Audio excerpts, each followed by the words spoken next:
Армандау бұл өте керемет сезім. Өзіңнің болашақта кім болатыныңды көз алдыңа елестеткенге не жетсін. Біз кішкентай кезімізде ұшқыш, футболшы, президент, агент болуды армандайтынбыз. Уақыт өте келе барлығы да біз ойлағандай бола бермейтіндігін түсінеміз. Ал енді бүгін сіз өзіңізді құпия тыңшымын деп елестетіңіз. Ал онда кеттік. Балықшы өзінің 5 метрлік қармағын автобусқа салып үйіне алып қайтуы керек. Бірақ автобусқа көлемі 4 метрден артық зат салғызбайды. Балықшы ережені бұзбай қалай қармақты үйіне алып қайтуына болады?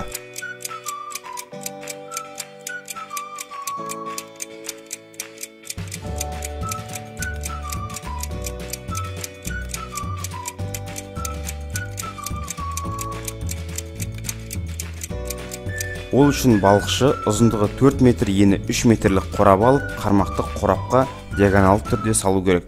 Сонда ол ережені бұзбайды. Бір күні қылмыскерлер Айсұлтанды ұстап алды. Оған өмір сүруге мүмкіндік ретінде 2 дәрі ұсынды. Оның біреуінде у болды.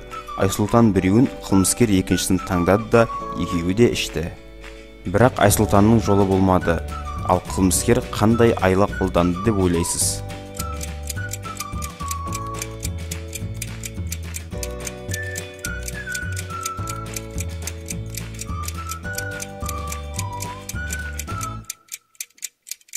Жақсылап ойлансаңыз, жауабын тапты деп ойлаймын.